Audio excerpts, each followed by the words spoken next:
Por tener la oportunidad de reunirnos, aunque sea por internet, para meditar en tu palabra. Solo en ti hay inspiración, Señor, solamente en ti hay revelación de las cosas, Padre. Llevamos tu dirección, Padre, en el tema que vamos a tratar, en el nombre de Jesús. Amén. Amén. Este, si les preguntara qué imagen tienen de David, ¿qué me dirían? Cosita.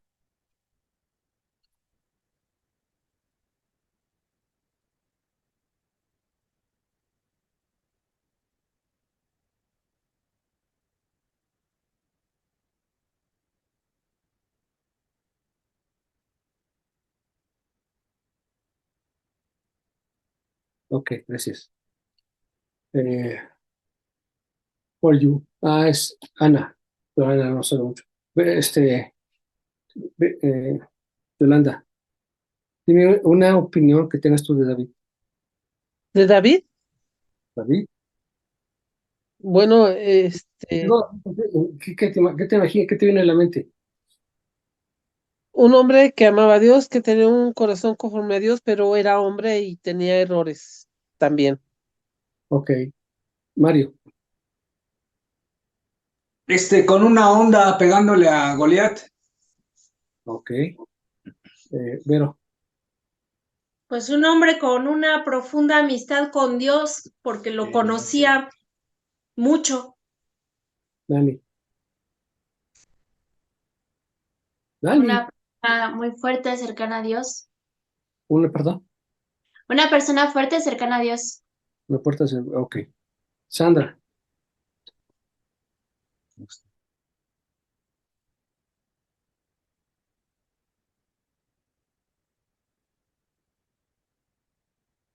¿Hace un señas o qué está haciendo? ¿Quién está detrás de Sandra? Ruti. ¿Quién está a un lado de Sandra? ¿Quién más está, pues, aparte de los que hablé ahorita? Está Daisy. Daisy, Nancy, A ver, ok. Daisy, ¿qué opinión tienes de David? Cuando te hablo de David, ¿qué te imaginas luego, luego? ¿Qué te viene a la mente? Una persona fiel, ¿Una persona fiel? ¿Dijiste bien? sí, Ok, ajá. muy bien. Nancy, Perdón, pastor, me acabo de meter y no escuché la pregunta. cuando te hablo de David, ¿qué es lo que te viene a la mente? ¿Qué imagen tienes de él? Pues un hombre fiel, pero falló en algunas cosas, como por ejemplo no fue un buen padre. Bien, es cierto. Es cierto, cuando preguntamos acerca de qué opinión tienen acerca de David, pues hay muchas ideas.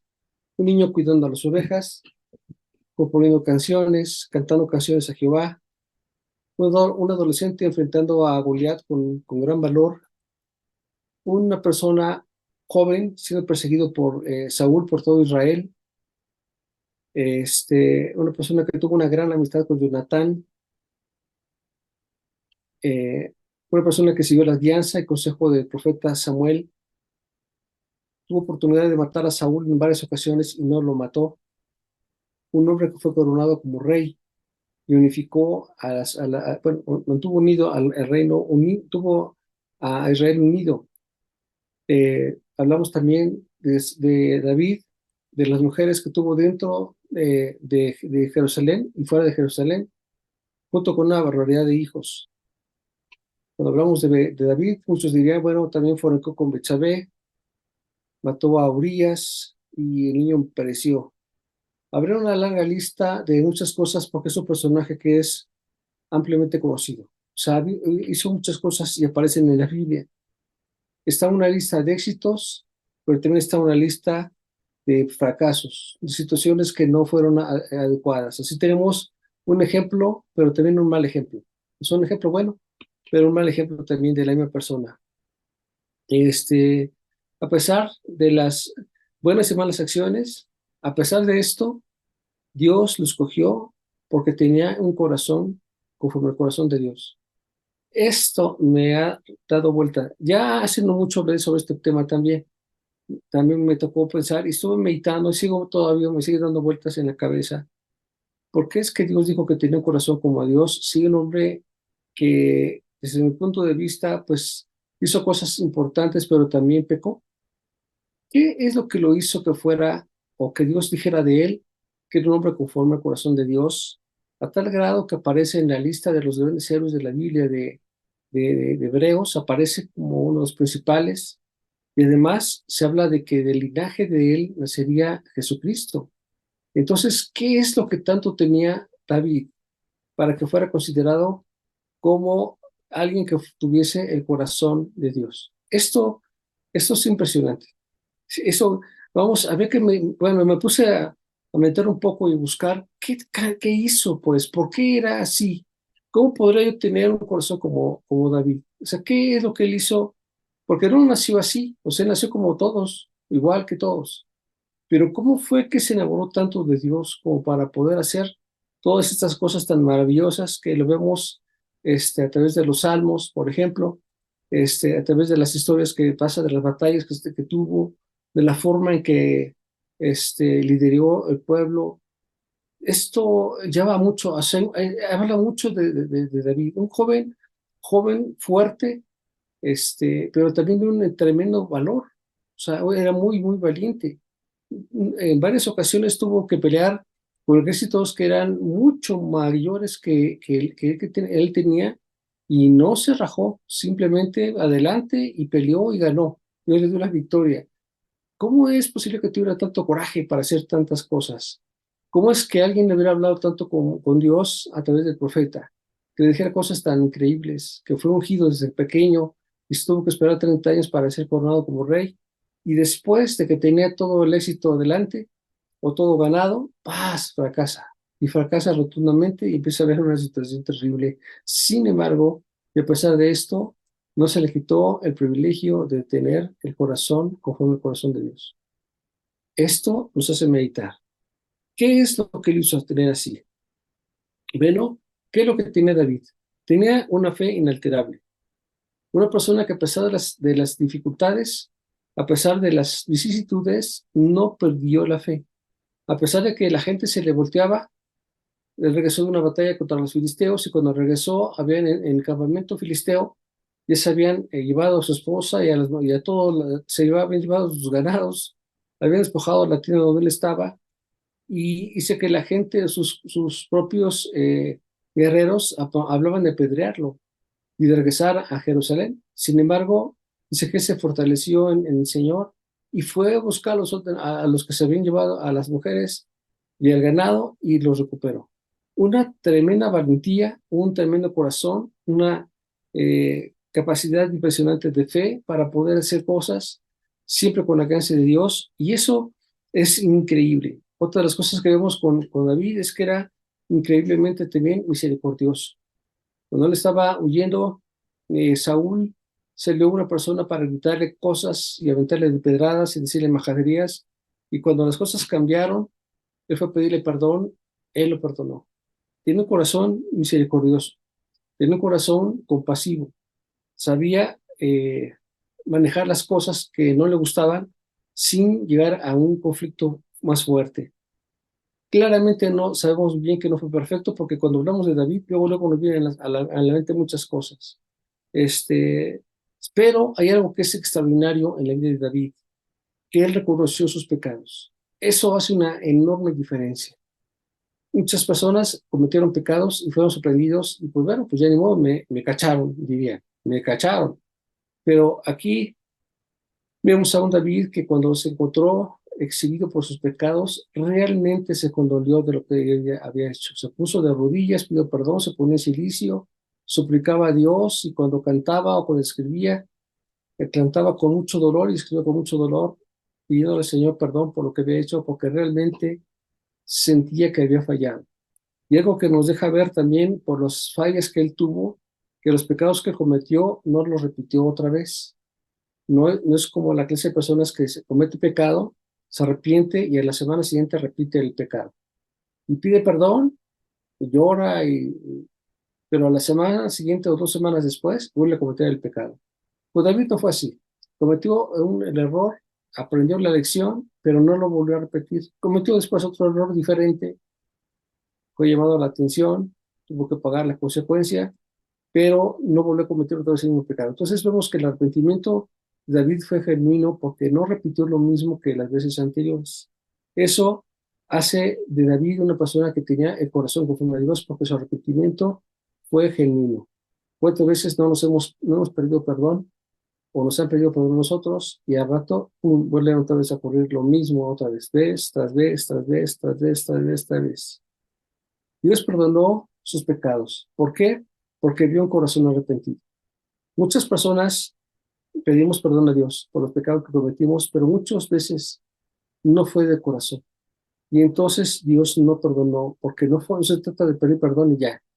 Una persona me habló por teléfono y me dijo, quiero pedirle perdón, pasó por todas las cosas que hice y se acabó, hasta ahí. Yo me quedé después, bueno, de todo, qué cosas hizo, porque nunca supe de qué se estaba repitiendo. Simplemente dijo, me repito todos mis errores y hasta luego. Ah, qué chulada de muchacho. Pues está bien cómodo. Te pido perdón por todos mis pecados, amén. Y ya. Eso no es un arrepentimiento. Eso no es nada. Eso es absurdo. Digo, a lo mejor se siente listo de que ya pedí perdón. Eso no es cierto. Eso es completamente falso. Es político, es religioso. No tiene nada que ver con Dios. Entonces, Dios perdonó sus pecados porque vio en él un corazón genuinamente arrepentido. Sin embargo, no porque le perdonó sus pecados, borró las consecuencias.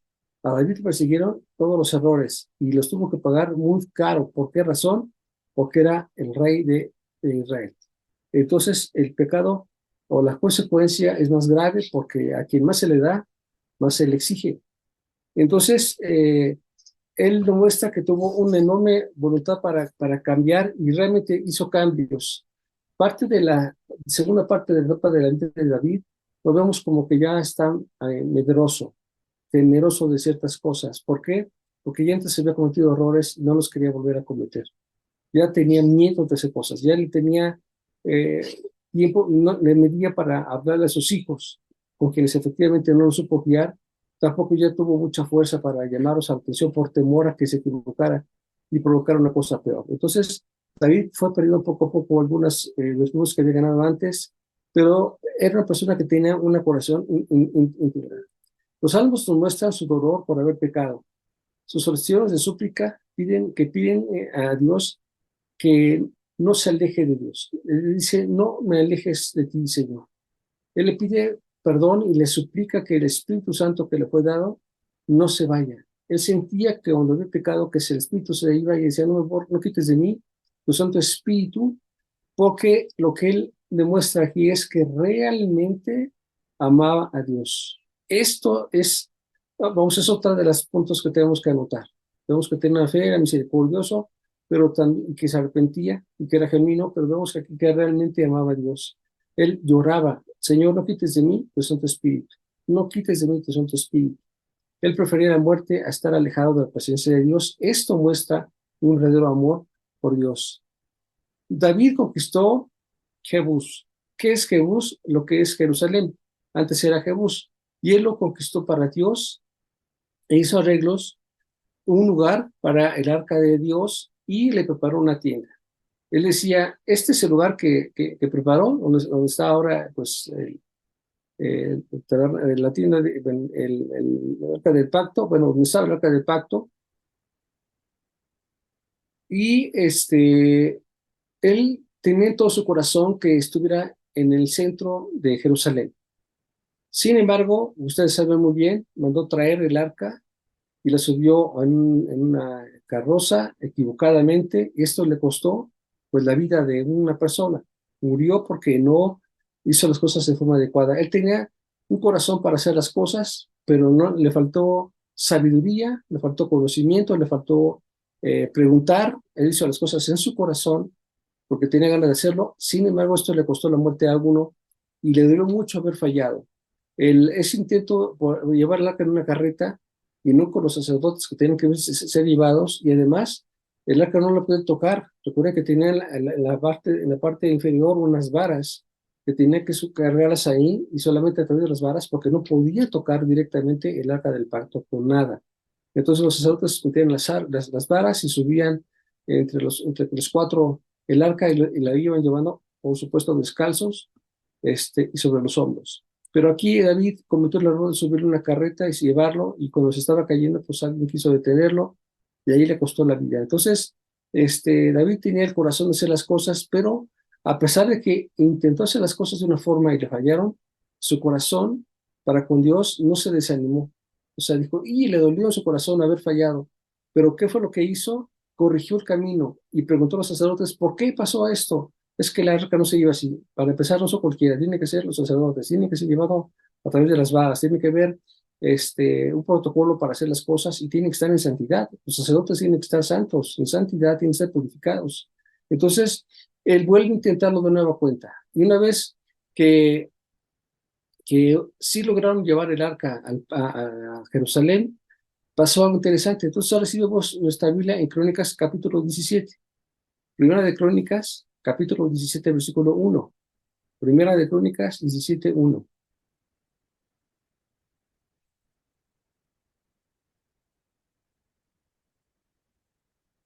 ¿Ya, Rosita? Ay, ¿ya, Rosita? ¿Ya lo tiene? Ok, está bueno. Vero, Mario, me imagino que ese cachete que está del lado izquierdo, ese cachetón del lado izquierdo. Ah, ok. Es que además le dio puro cachete. Y Yola, ok, está bien. Por supuesto, Yola. Bueno, los demás no supongo que ya están ahí. Dice, aconteció que morando David en su casa, dijo David al profeta Natán, y aquí yo habito en casa de cedro y el arca del pacto de Jehová debajo de cortinas. Y Natán dijo a David, haz todo lo que está en tu corazón porque Dios está contigo.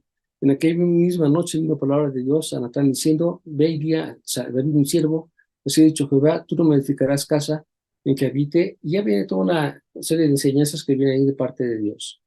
¿Qué es lo que pasó aquí?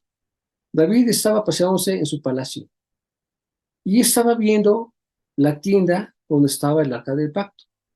Estaba en una tienda, pues lo que es el tabernáculo, ahí lo estaba. Y él estaba viendo de arriba para abajo, dice, no puede ser, dice, debe ser al revés, yo estoy abajo y él arriba. No puede ser que mi casa esté más bonita que la casa de Jehová. No es posible que esto sea así. Inmediatamente le chocó en su corazón y se lo hizo saber al profeta. Le dijo, Natán, esto que estoy aquí no me parece. ¿Cómo es que yo habito en una casa muy padre y el Señor está en una simple tienda? No me parece. Y entonces Dios habló con Natán porque vio el corazón de David y dijo, sí, efectivamente yo permito que él me edifique casa, pero no lo va a hacer él, sino va a ser su hijo, por cuanto él ha derramado mucha sangre. Pero aquí vemos el corazón de David. Él estaba enterado que su casa, por muy bonita que fuera, no puede ser mejor que la casa de Dios, porque Él está por encima de nosotros, y su casa tiene que estar mejor que la nuestra, y su amor y su celo por Dios lo hizo que entonces empezara desde ese momento a juntar dinero y materiales y oro y plata y efectivo para pagar los salarios de la gente. Se hizo de pactos con las personas que le trajeron madera, y se hizo personas que labraran oro y los metales, orfebres, artesanos de todas clases, y Dios iluminó para preparar todo, y además le dio sabiduría para ser arquitecto. David era pastor, no era arquitecto, pues no sé cómo lo hizo para hacer unos planos tan precisos, pues sí, ¿no? Porque alguien que no sabe construir se nota, aquí en Coronel se nota mucho el que no sabe construir. Le meten unos cuartos tan raros que deja toda la casa a oscuras y dices, ya está a perder la casa. ¿Por qué? Porque le metiste un añadido que no estaba en los planos originales, entonces quisiste componerlo y la regates. Pero David hizo unos planos, se lo imaginó y se llevó un tiempo para armar, y luego le dijo a Salomón, su hijo, mira, voy a morir y tú vas a hacer que lo vas a construir. Esos son los planos, así que quisiera tener. Y se ha de haber imaginado cómo iba a quedar. Se ha de haber imaginado cómo iba a quedar de bonita con todos los pisos de mármol y las figuras de oro, las despabiladeras, los tazones. Bueno, ha de haber sido una maravilla porque estuvo por años preparándose para esto, y aunque Dios le dijo a él que no lo iba a construir, no por eso cesó su deseo de que se construyera la casa de Dios para Dios, una casa digna para él. Esto habla de una persona que tiene un corazón para con Dios. Cuando tu casa está mejor que la casa de Dios, entonces estamos equivocados. Lo que tiene que estar mejor es la casa de Dios. Eso es lo que tiene que brillar. Mi esposa se molesta mucho cuando llego a comprar algo que no es nuevo para Dios. Dice, no, tiene que ser nuevo. ¿Es que sirve igual? No, tiene que ser nuevo. Es que viene a ser unos empaques que tenía ahí para algo. No, no, tiene que comprar los nuevos. Son unos empaques, ni se ven, no importa. Para las llaves, no sé, porque están coteados. No, compra los nuevos. Pero es que no, nuevos. Y entonces veo que hay un corazón. Y esto es algo que impresiona. A ver, les voy a platicar algo. ¿Sale?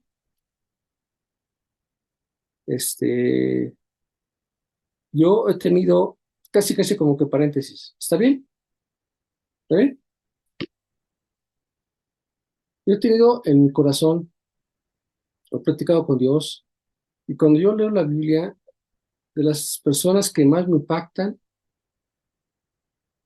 es Moisés. Cuando veo la vida de Moisés, lo que hizo, cómo vivió, es mi héroe.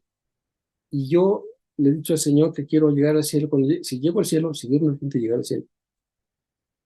Y por supuesto, después de ver a la máxima figura que es Jesucristo, es el Rey, es el Maestro, me gustaría saludar, darle un abrazo muy fuerte a Moisés, porque es mi héroe. Por su corazón, por su vida, por su esfuerzo, por su dedicación. Vamos, todo lo que él hizo me impresiona muchísimo. Y yo le estaba diciendo al Señor que pues yo quería conocer a Moisés. Y entonces habló Dios hace unos días y me dijo, ha estado contigo muchos días y no lo has visto. Y yo, ¿cómo? Ha estado contigo por mucho tiempo junto a ti y no lo has visto.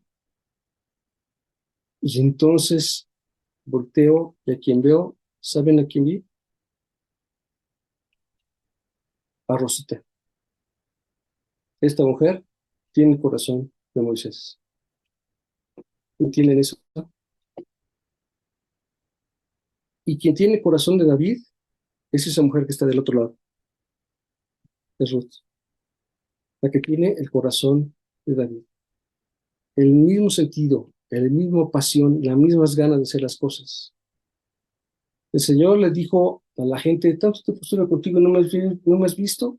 ¿Qué quieres ver? Ha estado contigo todo el tiempo. A Juan el Bautista le dijeron, vino Elías, estuvo con ustedes y no lo vieron. O sea, ¿quién vino? O sea, estuvo con ustedes, ¿no lo vieron? En la vida de Elías, de Juan el Bautista, estaba el espíritu de Elías. Entonces yo me di cuenta que estuve pidiendo algo que está a un lado y tienes que verlo y entender que es el mismo espíritu de la persona que está en el cielo. Exactamente igual. Entonces esto es impresionante, porque a veces tú tienes la imagen de que quieres ver algo, pero en realidad está ahí. No, a Jesucristo lo vieron todo el tiempo y todavía dudaban de él. A Jesucristo lo vieron hacer milagros y todavía se preguntaban si este sería el Hijo de Dios. Enseñando, sanando, liberando, y a pesar de eso, la gente tenía duda. Entonces, yo creo que algo que tenemos que entender es que este hombre tenía un corazón especial, pero no nació así, no fue accidente de la vida, no fue algo genético, sino que se hizo a través de su vida, a través de las experiencias, esos largos tiempos que estuvo como pastor y que no estuvo solamente pastoreando ovejas, sino que estaba componiendo, estaba meditando en la palabra, tocaba su lira, es una especie como de guitarra vertical con 9 cuerdas que suena como si fuera arpa, y ahí tocaba, y ahí cantaba, y ahí componía, y cuando vemos los salmos, se hicieron en la mayor parte de su tiempo cuando él fue pastor de las ovejas, y vemos que, ¿qué hacía durante ese tiempo? Hablando con Dios, cantándole al Señor. Este es el corazón conforme al corazón de Dios. Entonces, dice que cuando estaba David en su casa y de repente ve el tabernáculo, dice, no, es posible esto, tiene que haber un cambio, y Dios habla con él y le dice, sí, lo vas a edificar, pero no tú, sino tu hijo. Y entonces se da la tarea. Y luego dice en el 1 Crónicas 17:11, poquitito más adelante, dice, con tus días se han cumplido Para irte con tus padres, levantaré descendencia después de ti, a uno de entre tus hijos, y afirmaré tu reino. Él me edificará casa, y yo confirmaré mi trono eternamente. Yo le seré por padre, y él me será por hijo. No quitaré de mí, de él mi misericordia, como la quité de aquel que fue antes de ti, sino que conforme a mi casa y en mi reino, eternamente su trono será firme para siempre. Conforme a todas estas palabras, conforme a toda esta visión, así habló Natán a David. Dios le dijo que le estaba dando la oportunidad de que una de su descendencia fuese del linaje especial donde nacería el Mesías. Y está diciéndole por qué razón, porque había visto en él, en David, el corazón de Dios. Esto es precioso. Ciertamente sus hijos no fueron con el corazón de Dios, pero de su linaje sí, de su descendencia surge Jesucristo, que sí tiene por supuesto su corazón, y vemos cómo actuaba incluso cuando cometió errores. Por ejemplo, cuando censó al pueblo, se acordarán que hubo censo, y uno dijo que lo hicieran, y hubo consecuencias graves, y entonces David edificó un altar. Vamos a Primera de Crónicas 22-21, tantito más adelante. Primera de Crónicas 22-21.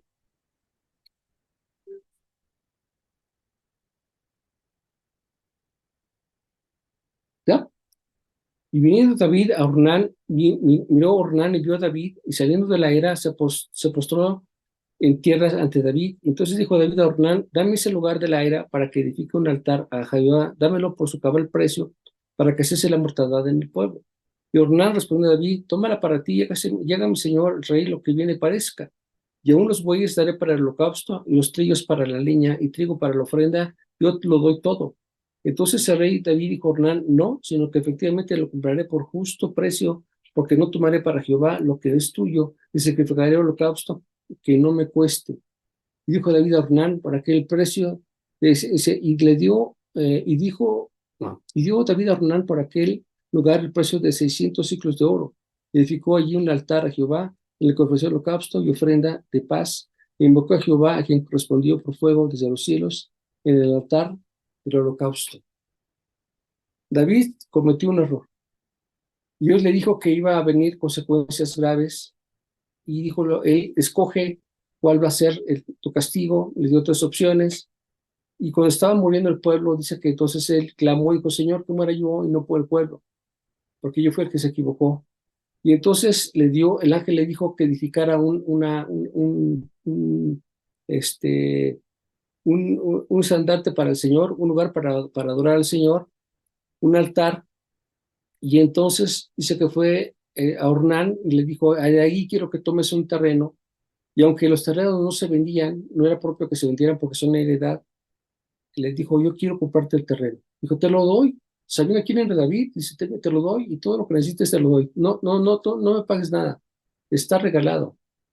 Entonces dijo David: no te lo acepto, me tiene que costar. Yo no le puedo ofrecer algo a Dios que no me cueste. Tiene que ser algo que tenga un valor y que yo te lo voy a pagar en el justo precio. Tampoco quiero que me lo des más barato. El justo precio, por lo que sea, yo te lo voy a pagar. Esto habla de su corazón. Esto se me hace también de lo más interesante, que el dinero no lo movía, el dinero no lo corrompía, a pesar de que, si a ti te regalan algo, pues dices: pues gracias, ¿no? Qué padre que te regalen un algo, pero para regalárselo al Señor, dijo: no, eso es algo que me tiene que costar a mí, y te voy a pagar por el justo precio, y el precio que se le vendieron no era caro. En comparación con otros terrenos, resultó ser más caro. Finalmente él lo pagó y no estuvo ajustando algún precio. Simplemente dijo: ¿cuánto cuesta? Tanto. Se los pagó. Y entonces ahí edificó algo para el Señor, un altar. Y vemos que él dice algo: yo no le voy a dar nada a Dios que no me cueste. Y ese es algo que habla de un corazón que no es atado a las cosas materiales, que puede dar sin ningún problema. Vamos, que no le cuesta dar de lo suyo. Finalmente Dios nos ha dado todo. Él es capaz de darlo todo.